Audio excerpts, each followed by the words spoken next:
ഒരു കുട്ടി 4ലോ 3ലോ പഠിക്കുമ്പോ തജ്വീദ്, ഇൽഹാർ, ഇഖ്തിലാബ്, ഇദ്ഗാം, ഇഖ്ഫാ, ഇദ്ഗാമും ബിലാ ഗുന്ന അതിന്റെ തദ്രീബാത്ത് ഹോംവർക്ക് എഴുതാൻ വേണ്ടിട്ട് ഹോംവർക്ക് ഈ കുട്ടി എഴുതിയിട്ടില്ല. എന്താടാ ഇതിന്റെ പേര്? നീ എന്താടാ ഹോംവർക്ക് എഴുതാത്ത? എത്ര മോനോട് പറയേണ്ടത് എന്ന് പറയുമ്പോ മൂപ്പരാക മൂഡ് ഓഫ്.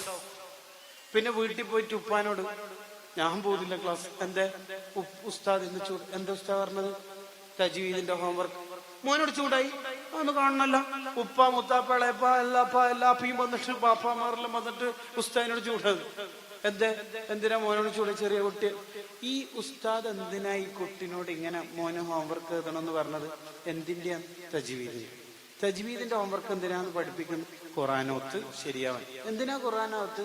ഈ ചോദിക്കാൻ വന്ന ഉപ്പ മണ്ണിന്റെ അടിയിലേക്ക് അഥവാ കബറിലേക്ക് പോയ മണ്ണിന്റെ വേലയിൽ കബറിന്റെ വേലയിൽ തജ്വീദ് എനിക്ക് ഫാത്തിഹ ഓതാനാ നീ മോനെ തജ്വീദ് പഠിപ്പിക്കുന്നു. അതെന്ത് ഇതിന്റെ ഒരു മണ്ടത്തിന് ആലോചിച്ചത്? നമുക്ക് ആദ്യം ബോധം വേണ്ടേ? അല്ലെ? അതല്ലേ വേണ്ടത്? നമ്മളിങ്ങനെ കുതിര കയറിയിട്ടെന്താ കാര്യം? നമുക്ക് ആദ്യം ദീനീബോധം വേണ്ടേ? നല്ല ഉപ്പി ഉമ്മയാണെങ്കിൽ മക്കളൊക്കെ സ്വാഭാവികമായിട്ട് നന്നായിക്കോ. അതിന് ദീനീബോധം വീട്ടിലുണ്ടാകും. എന്നല്ലേ മക്കളെ കൊണ്ട് സ്വർഗം വാങ്ങിയല്ലേ വേണ്ടി? ഇമാം ഷാഫി റളിയല്ലാഹു അൻഹു ഉമ്മ അതല്ലേ വാങ്ങിയത്? ജീലാനി തങ്ങളുടെ ഉമ്മ അതല്ലേ വാങ്ങിയത്?